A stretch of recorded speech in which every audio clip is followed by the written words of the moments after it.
Isang magandang Sabado po ng umaga sa ating lahat. Ako po ay nagpapasalamat sa ating Panginoon at nagising po tayong muli sa isang umagang puno ng pag-asa. At dalangin ko na sa umagang ito ay tayong lahat ay nasa malusog na pangangatawan at pag-iisip. Welcome po sa 11:43 DZMR para po sa ating programang Usapang Pangkalusugan. Ako po muli si Dr. Jennifer Gatiwan, your program host at kasama po ng Philippine Pediatric Society, Northeastern Luzon Chapter. Samahan niyo po ako sa loob ng kalahating oras at pag-usapan natin ang isang napapanahong usapin. Ang bawat bata daw po ay they deserve to be blessed with good health ng isang magandang kalusugan at of course, mahabang buhay. Nonetheless, it is painful and heartbreaking pag nakikita po natin ng mga bata na dumadaan sa mga sakit at kadalasan nga po ay pwede pang ikamatay. At isa sa mga sakit na pwedeng tumama sa bata ay yung sakit na cancer. At sa araw na po to, February 15, is International Childhood Cancer Day. This is a global collaborative campaign to raise awareness about childhood cancer and to express support for children and adolescents with cancers, the survivors, and their families. So alam niyo po ba na sa buong mundo, there are more than 400,000 children and adolescents below 20 na nadadiagnose daw ng cancer. Pumapangalawa daw po ang cancer na cause of death sa mga bata at this age. Ang number one po is accident. So hindi po overall sa buong mundo, no? Overall, the top two killers of children are not actually infectious. Number one is accident. Number two is cancer. Dito po sa ating bansa, Pilipinas, there are around 3,500 estimated number of children diagnosed with cancer every year. And at least 80% could be potentially cured, and only 16 to 20% actually attain long-term survival. At yung daw pong na-diagnose, more than two-third, no, are diagnosed at late stages. So worldwide, sa buong mundo, cancer kills more than malaria, TB, and HIV combined. So ganun siya ka-deadly. In the Philippines, sa ating bansa, cancer ranks third among the leading causes of morbidity and mortality. Ayan. So, kasi sa ating bansa, third world, infectious disease ang nangunguna sa kabataan. So, nasabi natin kanina, worldwide, the rate of survival depends on the region. Sa mayamang bansa, 80% daw ang survival rate ng batang may cancer. At nasabi na nga kanina, like any other low to middle income countries, ang survival rate daw po is only 20%. Okay, so dahil late na diagnose, they receive medical attention in the late stages of the disease and sometimes it is already very, very late. Hindi na magagamot. So, anong target ng WHO? The target goal of the WHO Global Childhood Cancer Initiative is to eliminate all pain and suffering of children fighting cancer and achieve at least 60% survival for all children diagnosed with cancer around the world by year 2030. So, mukhang suntok sa buwan. The United Nations Rights of the Child states children have the right to the enjoyment of the highest attainable standard of health and facilities for the treatment of illness and rehabilitation of children. So childhood cancers are rare, but they cannot be ignored dahil nakamamatay nga to.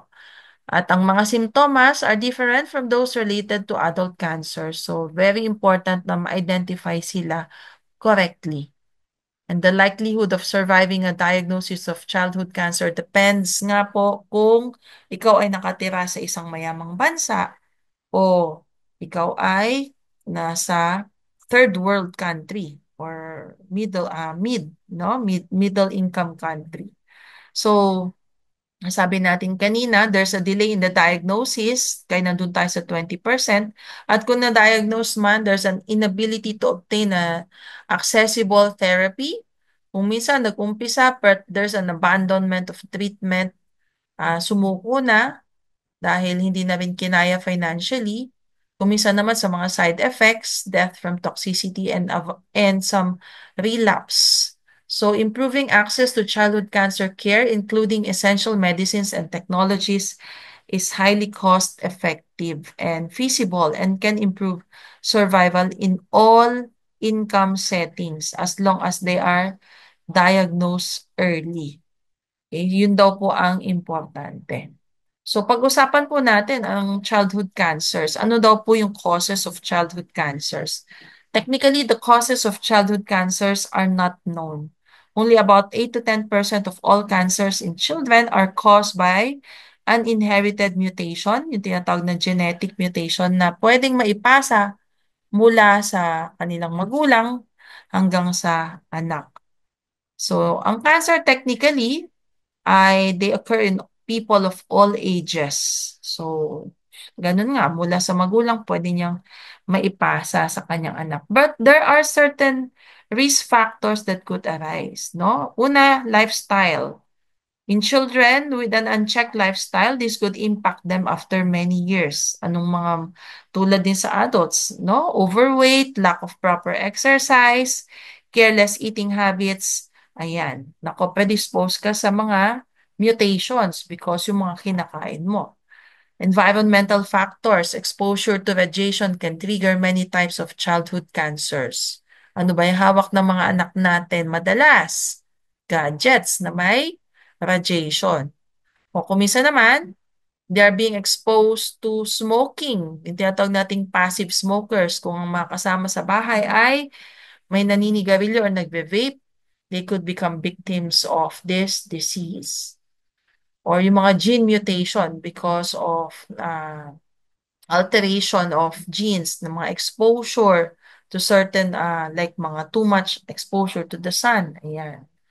Sa isang inang nagbubuntis, in some rare cases, a child may develop cancerous tissues habang siya ay nasa sinapupunan ng kanyang ina. At pag sila ay pinanganak, these cancer cells could be dormant at this could become active when your child reach a certain age and they would develop into cancerous tumors, like mga brain tumors. Ayan. So some exposure to infections can also cause cancer. So sa mga kababaihan, most common cause of infection that can cause cancer is the human papilloma virus infection which can cause cervical cancer. Ayan. So yan yung mga iba't ibang cause. Pwedeng radiation.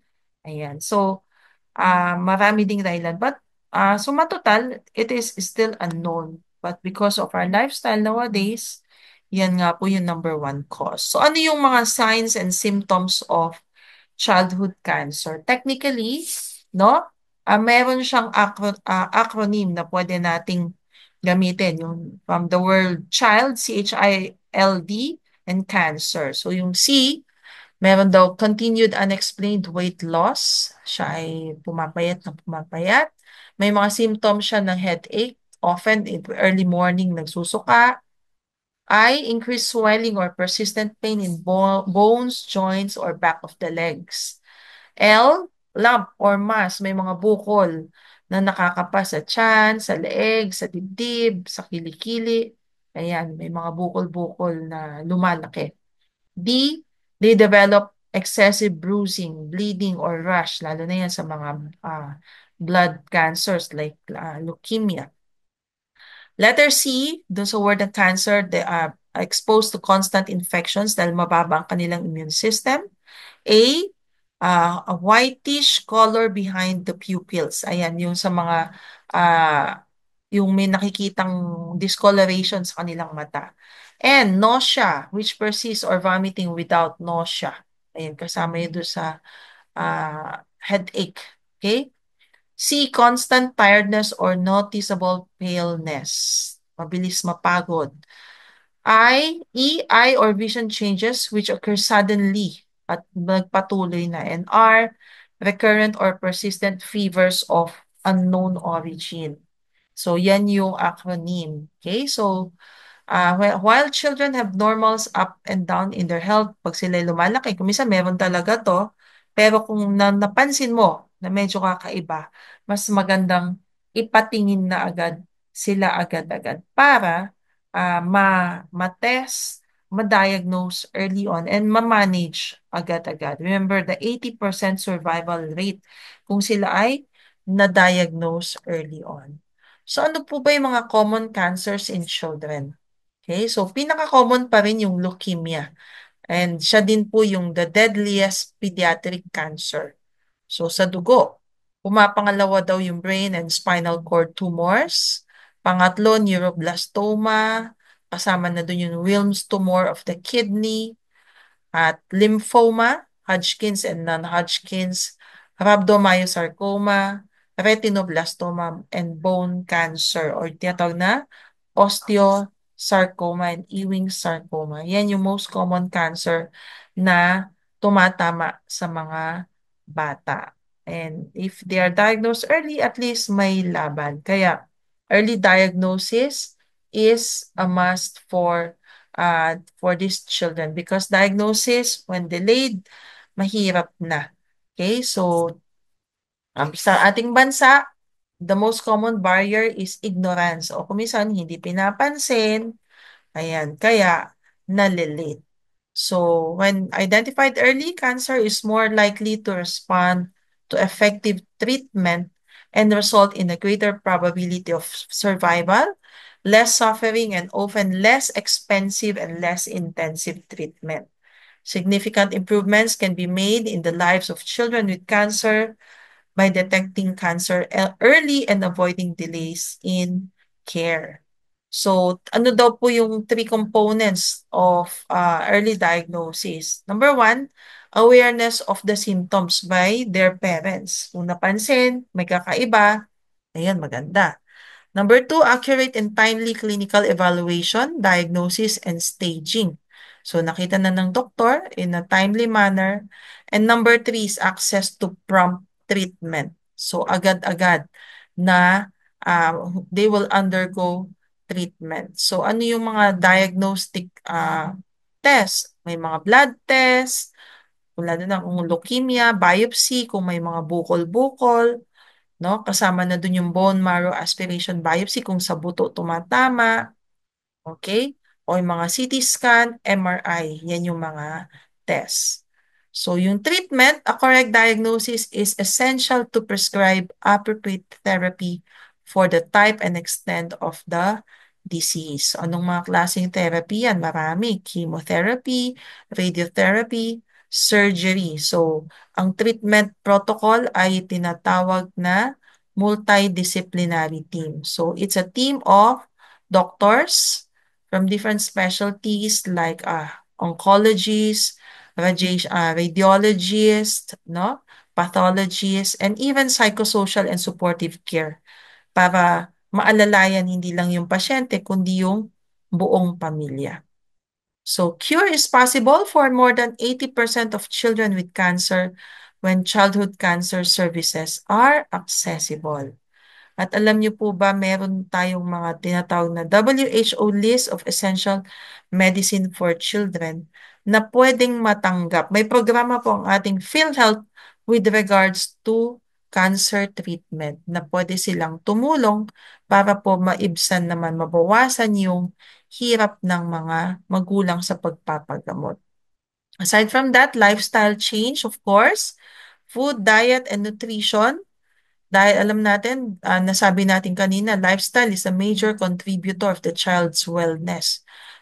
Kung maganda ang lifestyle, magandang kinakain, of course, healthy yung bata. Pero kung hindi, ay dun siya nagkakasakit. So, you should have also partner with your trusted nutritionist para to put together a diet plan for the child to strengthen their immune system. Okay? At the same time, no, pag healthy sila, syempre mas masaya sila. Ayan. For those late stage, meron po tayong tinatawag na palliative care. Ito pong palliative care binabawasan na lang niya yung discomfort. They relieve the symptoms caused by cancer.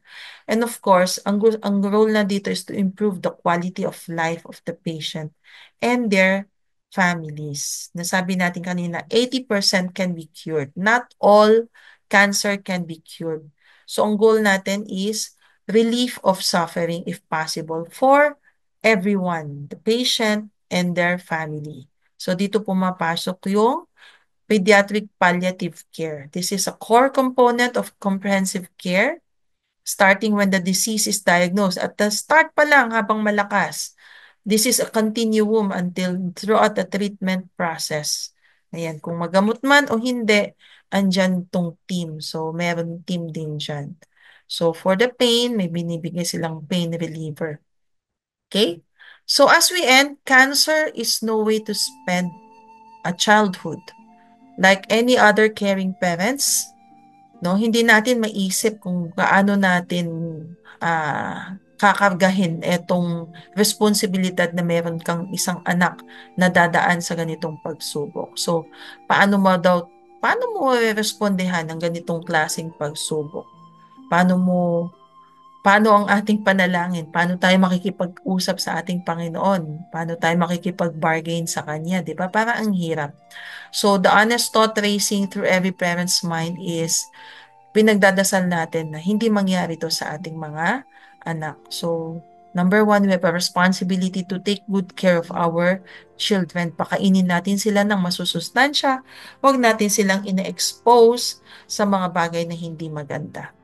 Okay, so, but Jesus, no, during his time here on earth, he made this bold statement, no? Dineclare niya sa buong mundo that if we have trouble, take heart for he has overcome the world. Naipanalo na daw niya. Victory belongs to Jesus. So, take heart, no? Just be strong, keep your faith. Although we desired healing here on earth, gusto natin lahat masaya, so sometimes it doesn't happen. So we must recognize that if God is our Lord and Master of our life, no, dapat magtiwala din tayo sa Kanya. Yun daw yung pinaka-importante, yung pagtitiwala sa ating Panginoon. Kung saan man sitwasyon tayo meron, nasa taas, nasa ibaba. And whatever the outcome, our hearts should remain steadfast. Matibay ang ating paninindigan sa ating paniniwala na He has overcome the world. Pero paano yun if we don't know Jesus personally? If we do not have a deep personal relationship with Him? No? Tulad ng cancer at iba't ibang laban ng buhay, unique ang bawat laban. So sa bawat laban, pwede tayong mapagod, pwede tayong sumuko. So panghawakan din natin itong sinabi sa 2 Corinthians chapter 12 verse 9 to 10. No? Si Paul, sabi niya dito, sabi ni Paul, ang sabi daw ng Panginoon, my grace is sufficient for you, for my power is made perfect in weakness. Eto nung si Paul ay hirap na rin at nanalangin siya na tanggalin yun ng Panginoon. Ang sagot daw sa kanya ng Panginoon, no, ang grasya ko, sakto yan sa'yo. No? Actually, sobra pa. And my power, yung lakas ng Panginoon is made perfect. Nakikita daw yung lakas ng Panginoon sa kahinaan ni Paul. Kaya ang sagot ni Paul, therefore, I will boast all the more gladly about my weaknesses so that Christ's power may rest on me. That is why, for Christ's sake, I delight in weaknesses, in difficulties, for when I am weak, then I am strong. That's the paradox of it, no? Kung kailan siya hinang-hina, dun mas lalong lumalakas ang kanyang pananampalataya sa Panginoon. So ano dapat ang ating response with that kind of bold statement from God, from Jesus himself, and from Paul, one of the early followers or the apostle of God, no? Sa Psalms 55:22, ang sabi dito si David, no? The second king of Israel, sabi niya, cast your burden on the Lord and He will sustain you. He will never permit the righteous to be moved. Hindi daw niya hahayaan na yung mga nasa anak ng Diyos ay matitinag. Fast forward in the New Testament, sa 1 Peter 5:7, sabi dito, believers are encouraged to cast all their anxieties on God because He cares for them. So yung advice ni David do sa Old Testament is pag sinabing cast your burden, dapat daw ay talagang ibigay natin ang ating buong pagtitiwala sa Panginoon na kaysa buhatin natin yung problema natin, anumang sitwasyon ng buhay natin, God is more capable than any human being ever could be. At alam to ni David dahil marami siyang pinagdaanan at hindi siya pinabayaan ng Panginoon. So ipinapasa lang niya sa mga makakabasa ng kanyang kwento ng buhay niyan. He understood what happens when a believer releases his worries and fears into the care of the Lord. God takes on that weight. Kayang-kayang buhatin ng Panginoon yon. Kasi hindi daw tayo immune, no? We are not immune of the tragedy. We are not fireproof. Okay? But as we go through the fire, no, hindi tayo pababayaan ng Panginoon. It means nothing can happen to God's people which is not for ultimate good and His glory. So all things work together for good to those who love God. Kung hindi man parang okay ngayon, aayusin niya ng Panginoon at makikita natin, kaya pala nangyari ito. At eventually, you will glorify God. So fast forward, si Peter, sinabi niya, cast all your anxieties to God. No? So similar advice, whatever concerns meron ng isang tagasunod ng Panginoon. Ang ibig lang niya sabihin, huwag kang masyadong mag-alala, no? But in everything by prayer and supplication, sa inyong pananalangin, kasama ang pasasalamat with thanksgiving, let your request be made known to God. Gusto ng Panginoon, sabihin natin lahat sa Kanya. I-request natin. And as we continue to um, make God known all our requests, lahat isabihin natin sa Kanya, ang kapalit nun, the peace of God, which surpasses all understanding, will guard your hearts and your minds in Christ Jesus. Yun ang kapalit. May kapayapaan na anuman ang mangyari, no, in every tough circumstances, the peace of God is in us. Yun ang magpapatibay sa atin. No? So, panghawakan natin yung katotohanan sa Biblia, mga sinabi niya, na ang ating Panginoon, He is our ever-present help, sovereign over all, our portion, siyang ating lahat, our strength, siyang ating kalakasan, our divine healer and victorious King. So let's believe wholeheartedly that the Lord could heal all illnesses. His power is limitless, and we also know that God had complete authority to deliver the sick from every disease straight into His loving arms, physically man or spiritually. Because eventually eternity is just waiting for everyone. Ang tanong lang, eternity where? Is it eternity with Him or eternity away from Him? So let's just take it one day at a time. And one responsibility of a parent taking care of a child, kung may sakit man siya or wala, no, is to let your child get to know His Creator. Okay? Na makilala niya na mahal siya ng Panginoon and God wanted to have a deep relationship with your child. So share the gospel to your child and pray with your child, no?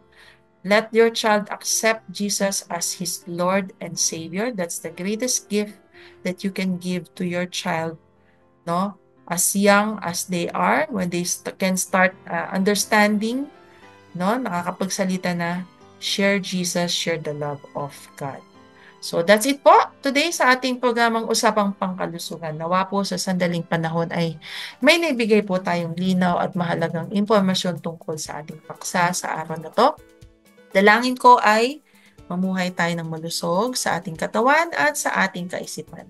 Abangan niyo po muli ako sa susunod na Sabado sa ating programang Usapang Pangkalusugan dito lamang po sa 1143 DZMR, a proud member of KPP.